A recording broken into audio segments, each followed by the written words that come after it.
The two sessions, considered as the most important event on China's political calendar, is coming up. Delegates from across China are gearing up to attend the annual meetings of China's top legislature, the National People's Congress, or NPC, and the top political advisory body, the National Committee of the Chinese People's Political Consultative Conference. Ethnic unity is always high on the agenda during the two sessions. To understand how ethnic unity is promoted on the ground, I went to northwest China's Xinjiang Uygur Autonomous Region to a city called Shihezi, whose administration has been put under U.S. sanctions for the past 4.5 years. We'll watch the video first and then we'll talk about the subject. Welcome to The Point, an opinion show coming to you live from Beijing. I'm Li Xin.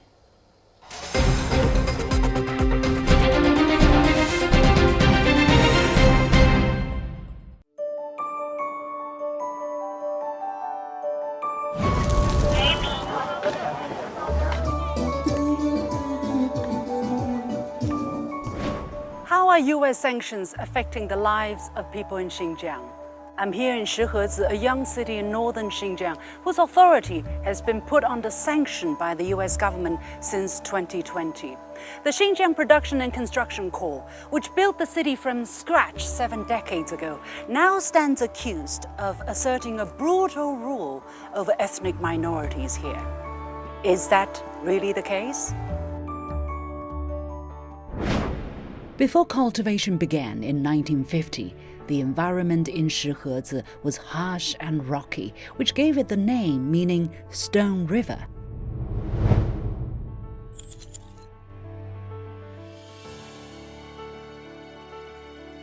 Today, the city is known as the Pearl of the Gobi Desert, lush with parks, green fields and vegetation. The XPCC administers 12 cities across Xinjiang, with Shihezi being the largest. With a population of 760,000, it continues to attract people from different ethnicities.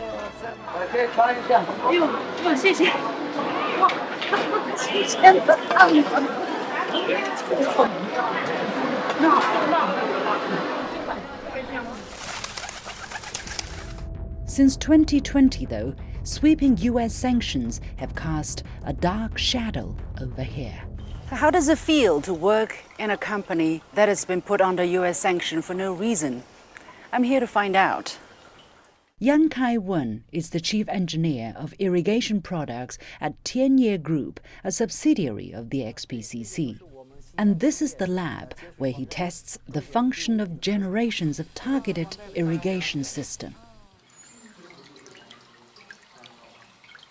These tubes are canals which carry water and fertilizer across fields. They look similar, but up close they're very different in size and design. 迷宫滴灌带这个里面一会可以看到，就是它的这个像迷宫一样，对，像迷宫一样。我们改进了它的这个流道的结构，让它水量更均匀，通过更便利，节省这个动力，节能。 Yang tells me this is called targeted irrigation, a technology essential for green and safe agriculture where water is scarce. Thanks to innovation and market application, the system now covers over 6.6 million hectares of land in China. Tianye was exporting its products and technology to 17 countries, including those in Africa and Central Asia, such as Uzbekistan. However, as a subsidiary of the XPCC, Tianye was hit by the U.S. sanctions targeting the Corps in July 2020.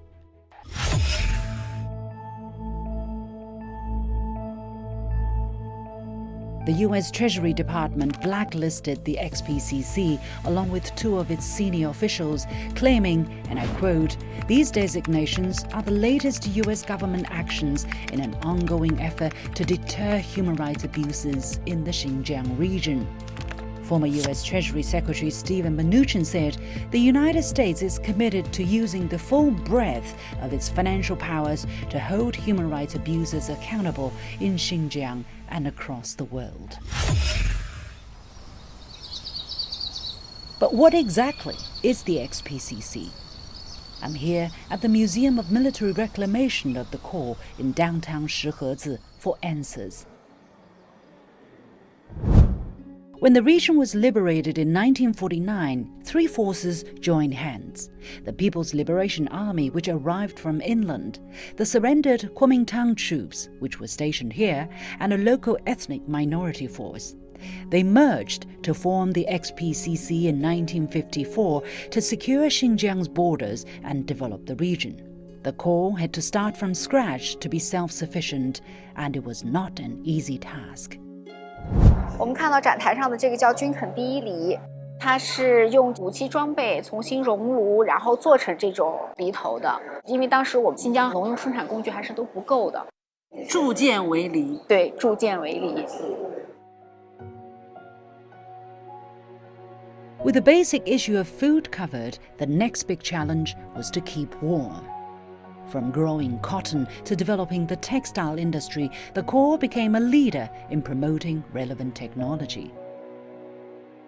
Now, Xinjiang produces more than 90% of China's cotton, 40% of which are produced under the authority of the Corps. 这片最早的时候都是盐碱地，通过这5年的来的我们的一个改造吧，技术改造吧，它现在已经变成一个高产田了。Located 20 kilometers outside of Shihezi, this cotton experimental field is where Yang Kai-wen puts his patented technology to the test. 对，这就是我们这个具有知识产权的滴灌带。用了这个滴灌技术以后呢，它不会产生太多的浪费，也不会产生太多的残留，所以我觉得是一个可控的金融性的技术。非常的好，在现在棉花或者是农业种植中发挥的作用是，非常巨大的。最终反映的产量还可以在原来的基础上再提高20%左右。那现在被制裁了，这个技术也没法为其他的国家或者地区服务了。对，现在就是说是我们想把我们最好的东西普惠到需要的地方，但是这个制裁还是影响很大的。Having worked in the same company for 23 years, Yang Kai-wen is still full of passion. How have the sanctions affected him? Has he found a way to stay grounded and move forward?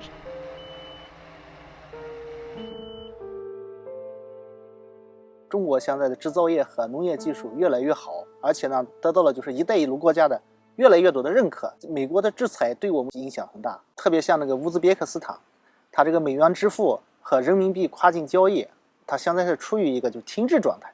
我们和乌兹别克的贸易现在就几乎做不成。But he tells me farmers in affected countries have sustained the bigger losses. 因为得不到我们新疆田野这个全程的技术指导，在产量或者生产过程中达不到这个效益，对他们来说是一个极大的损失。其实不仅仅是我们损失。所以当时这个消息发布的时候，您当时是什么反应？第一反应？哎呀，我也觉得很震惊，我觉得太不公平了。愤怒吗？愤怒，做企业的人说愤怒没有用，我就觉得很难受。但是还要，就是说是痛定思痛的，要想出方法解决这些方法。他们的借口是要保护所谓的少数族群。我们的那个工厂吧，也有很多的少数维吾尔族，还有什么哈萨克族啊，他们也在这个工厂和我们一起工作。如果我们的产品出不去，那它相当于它的这个收入啊、工作岗位啊就要受到影响。实际上，美国制裁兵团等于也把这些少数民族的就是民众也给制裁了。对呀，大河有水，小河满嘛，是吧？大河现在都被受影响了，小河就更不可能有什么好的收入了。哎呀，如果你能对这个美国国会的发起这个制裁的这些人说一句话，你想说什么？我说你们不了解中国，你们也不了解我们，对我们和少数民族是怎么一起生活的，你们需要更多的来了解这些事情。加油！我超不了车。Despite the sanctions putting a big damper on his work, Yang Kai-wen remains upbeat.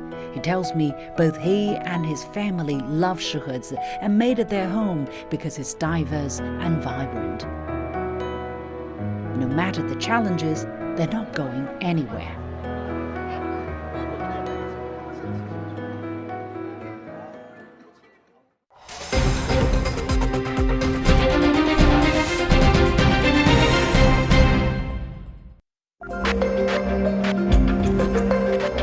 Making sense of the overwhelming wave of information means cutting through the noise to shine a light on the heart of the story and making room for new perspectives. True understanding means the ability to see events from more than one side. I'm Liu Xin, and this is The Point. Welcome back. We've just seen how Shihezi in Xinjiang has been overcoming U.S. sanctions under the leadership of the Xinjiang Production and Construction Corps, or XPCC. Now, in July 2020, the U.S. Treasury Department slapped unilateral sanctions on the Corps, on the related companies, and some officials citing the use of quote-unquote forced labor.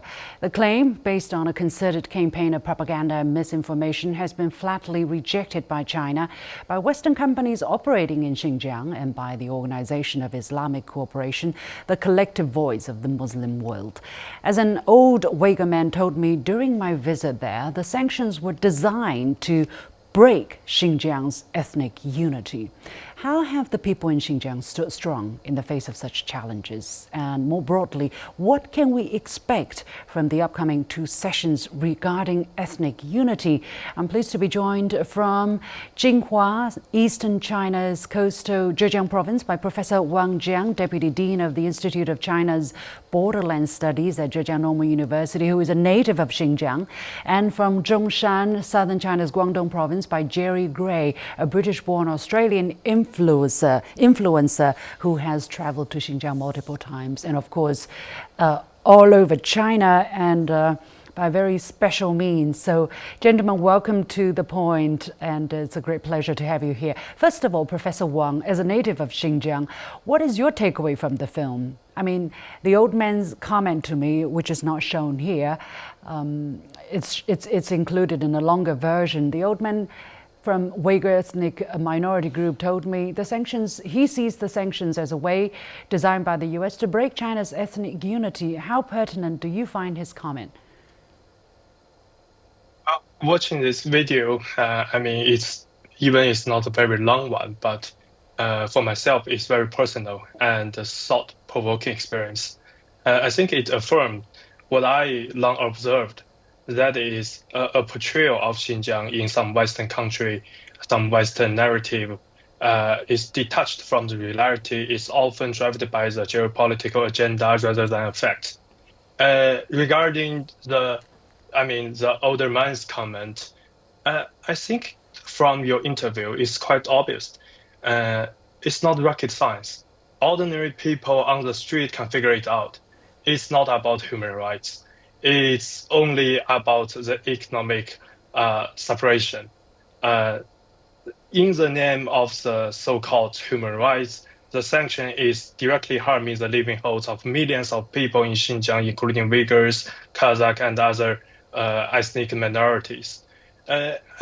Another comment from that video, you asked the researcher from that company, you asked, do you angry about those sanctions? What do you want to say to Americans? He's like, I'm not that really angry. I think it's very, very Chinese style answer. After 4 years sanctions, of course, it brings a significant impact to us. But what can we do? We hold hand to each other, we help each other. No ethnic group left behind, and we fight back, and we're working hard, and we try to solve this. Yeah. I think that's really touching. Yeah. Well, when you asked him, he didn't really have anything high-pitched to say. You know, he's like, I'm not. What can anger do? It doesn't help. And when I asked him, what do you want to say to the politicians who introduced these sanctions, and of course the officials, he said, well, you don't know China. You know, that's the kind of seemingly plain words that a person who has been punished, who has been sanctioned by, who works for a company that has been sanctioned by the United States. Jerry, you know China very well. I would say you are probably the only person I know who has cycled all across China, from south to north, from east to west, and you cycled across the full length of Xinjiang as well. And you've also been to other ethnic minority areas. What's your reaction based on your experiences? Well, there's obviously any person, it doesn't have to be a foreigner, any person going into Xinjiang is made welcome. You do not welcome people if you're being oppressed. It's as simple as that. So it's clear to see. And one of the most obvious things that, as a foreigner, going through an area like that, I start looking, I'm a former police officer. I start looking for things that give me indications that there's some oppression. There is none. It's as simple as that. There is no oppression going on in that region, full stop. People make you feel very welcome. But the interesting thing, when America is sanctioning that region, you see KFC, you see McDonald's, you can stay in a Marriott or a Hilton hotel, you can buy a Tesla, you can have your Tesla charged in a public Tesla charging station. And most importantly of all, one of the biggest contractors in the region, one of the biggest suppliers in the region, is John Deere, an American agricultural company. So clearly their sanctions are designed for one-way treatment. It's really not about human rights abuses, because American corporations are making huge profits in that region and employing the same people that the Xinjiang companies and corporations are employing. So clearly it's not what the Americans say that it is. And I think nowadays so many people can just simply visit. There's no reason not to. You can drive in, ride in, walk in, fly in, catch a train in. There's no restrictions. Just go and have a look for yourself. Yeah, well, ethnic unity, as I say, is the key word here, and it has been the key word. Jerry, you have visited other areas as well, other areas with lots of ethnic minorities in Southwest China, for instance. We're very close to where you live. Lots of ethnic minorities there. What's your understanding of the stress on ethnic unity? Why is it so pertinent for China? China is made up of groups of different minorities, groups of different people. There are 55 minorities, and there's the one majority, the Han Chinese. What people don't understand is they have consistently grown. Since 1949, they made up, I think, 6%. Now they make up 9% of the population. So whilst the population is generally shrinking, the ethnic minorities are generally growing. They also have a disproportionate representation inside of the MPC and the CPPCC. They are much more represented. I think they're up to 14%. And there are 22 representatives that are Uygur, and there are 37 representatives that are Hui, because Hui is a bigger group and is more widely dispersed through Gansu, Ningxia, and in Xinjiang. And also one of the Muslims. most amazing things... Sorry? And also Muslims, the Hui ethnic group. Yeah, also Muslim. Not all Uyghur are Muslim and not all Muslim are Uyghur in China. I often say that. But one of the most amazing things I find is the autonomy, the autonomous regions. When you're in Xinjiang, or anywhere else for that matter, you'd be riding through, or I'd be traveling through an autonomous region called Xinjiang, and suddenly I'm in a Kazakh autonomous region or a Mongolian autonomous region inside of the autonomous regions. So the people who are in the majority of that region have their own degree of autonomy. Their leaders, their government leaders, their business leaders are usually from their own ethnic group. So that's one of the best demonstrations. You're disproportionately represented and you have your own autonomy in your region where you live. That's probably the best way of describing the representation they have. Professor Wang, under Chinese President Xi Jinping, China has been striving to forge a quote-unquote strong sense of community for the Chinese nation. President Xi said on many occasions that we should cherish ethnic unity as we cherish our eyes, cherish ethnic unity as we cherish our lives, and hold tightly together like pomegranate seeds. What does this metaphor signify for you? This is a very important statement, right? Cherish it as we cherish our eyes. That's something very special then. Okay. So President Xi's metaphor is a powerful symbol of Chinese approach to ethnic unity. It conveys three key ideas. First one is diversity within unity. Second one is shared prosperity and national cohesion. I think those three is the key ideas or key facts of his metaphor. So first of all, just same as Jerry just mentioned, China has 55 different ethnic minority. Every single one have different 56. own language. 56 plus Han Chinese. They all have like different language, tradition, and also culture. So it is quite important as a nation. Is important. I mean, the Chinese model is reject the forced assimilation and instead promote multi-respect and integration in this country. And secondly, I mean, it's very important is about the shared prosperity. Just use Xinjiang as an example. I mean, Xinjiang right now is have over 8,500 kilometers highways and also very long, high-speed trainways. And also you visit Xinjiang, there's different airports. So it's connected world very well, and it's joining the the modernization of the whole country. And during that process, different ethnic minority is joining that, benefit from that. It's being a part of that. Also, I mean, yeah, keep ahead. it short, please. Keep it short, please. Okay, sure. And also we can see from the education and the job opportunities. I mean Xinjiang people, even you from different ethnic group, and you are always a part. You benefit from that process. Jerry, how do you look at the way how ethnic unity is being promoted or being achieved here in China vis-a-vis practices in the West? I don't know whether you have any equivalent in Western society about ethnic unity. I try to discuss it with my editor, and it's rather difficult to compare. So help people understand how is this ethnic unity is being promoted, and as Professor Wang just mentioned, through economic integration, through common prosperity, bring them in to the country's overall development. How do you find it?